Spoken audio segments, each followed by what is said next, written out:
My daughter and my son attend the Linstead Primary School, and my daughter, she's 7. She went on the trip yesterday in St. Elizabeth, and upon leaving the trip, there was two buses, and one of the bus broke down. However, the teachers told us parents that they will be arriving back in Linstead at 5 p.m. However, I was there waiting at 5 for the arrival of my child, my daughter, and I've realized that 15 minutes after 5, I don't get a phone call or anything that they're on their way or they're close by or anything. So I started to call the teachers. I've realized that the phone went to voicemail, so I realized there was something wrong. However, I spoke to somebody and I heard that one of the bus broke down, and that they are going to drop off some of the children at a KFC in Mandeville. So I used my initiative to find out what KFC in Mandeville they will be dropping off some of the children, because remember there was 2 buses and one bus breakdown. So they have to be transporting the children from one bus to another. So they made several trips because there was a lot of children on that same trip. I think it's supposed to be about 60 to a bus, I'm not sure. And they are small children, and there was not enough, I doubted that there was enough teachers on the bus to do everything, you know, transferring the children and all of that. So I made a call to a Mandeville KFC. I spoke to the supervisor, and I asked the supervisor to speak to the teacher and speak to the child. I sent somebody, a matter of fact. And the teacher phone was off, didn't realizing that her phone went on airplane mode. So you know, when your phone went on airplane mode, you cannot accept calls. So when we spoke to the teacher from the KFC, the manager at KFC, the teacher suddenly realized the phone was on airplane mode. She suddenly took it off airplane mode, and she saw that parents was calling and all of that. She did not know that the phone was on airplane mode. She was busy trying to handle our children, so she didn't even think about or even look on the phone to see that okay, the phone was on airplane mode, so on and so forth.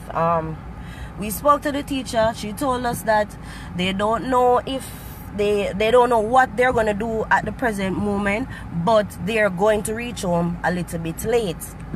So I said okay. I tried to assist by sending someone over, but that didn't work. However, we spoke to the teacher after, and she said that they're sorting out transportation for the children to be home. It was a little bit late. My daughter reached home about 10. Her dad left home, waited on his child in Linstead, took her home. Now I hear a parent went on a live on Facebook and saying that she have a 10-year-old child, and the 10-year-old child get a the teacher them leave her in the town of Linstead, and the child don't know what to do, where to go, where to get a taxi. She went in a taxi, and the taxi man leave her under some bridge at China Harbor. Listen, parents, there are a lot of children on the bus, and I doubt it the school have so many teachers to the amount of children that is there. You understand? I know I have 3 children, and trust me, 3 children is a lot of work.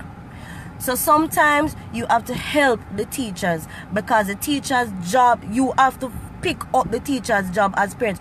Not because you send a child to school, you have to be a teacher for your children also. However, to cut a long story short, if you're calling the teacher's phone and you cannot get the teacher, call somebody else, use your initiative, Do what I did. Try to find out the situation. Try to find out where they at. Try to get in contact with somebody than you being home, laying down in your bed and think that the teacher is going to bring your child at your doorway. No. I am not bashing anybody, but I'm just telling you. If you know that the child went on a trip and supposed to be home at 5 and you know that 5 o'clock pass, you don't see your child, you go to the school or you go in the town because you know the bus are going to drop them off in a Linstead town. You go in the town and you sit and you wait just like the other rest of parents. Don't expect that the teacher is going to bring the child right at your yard to you. She don't. Look here, how whole heap of things them the teacher have to do. Then you go and bash it and say minister this and minister that and teacher this and teacher that. No, mother. You are a full-time mother and you're supposed to do what a mother should do and use your initiative. You have to think. You can't just get up and start bash people and bash the school. You bash yourself as a parent because you did something stupid by going on a live and telling people that you're this and you're that and minister this and minister that. And no, mother, that's not how it goes. If you're a mother, you should have known that your child went on a trip. It doesn't matter how much money you pay for the trip. Every school have trip and every child needs that experience. What you should have done is go in the town. The central spot for school trip is KFC in Linstead Plaza. Every trip that I know and every trip that my kids go on, the central point for meeting up and dropping off is Linstead KFC.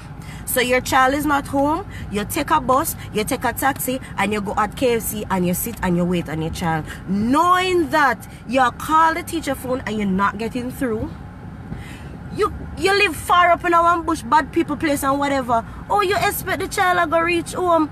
Parents, listen. You can learn from this. This is something simple. Certain things don't need to be said. All you have to do is use your brain, mother. I'm not bashing you or anything, but I'm just telling you. The teacher them on full. And I am a mother and I know. That's why you have baby mother. You have baby father, you have husband, and you have wife. Everybody needs to do their job as a parent. Having a child don't make you a parent. Raising a child makes you a parent. Thank you.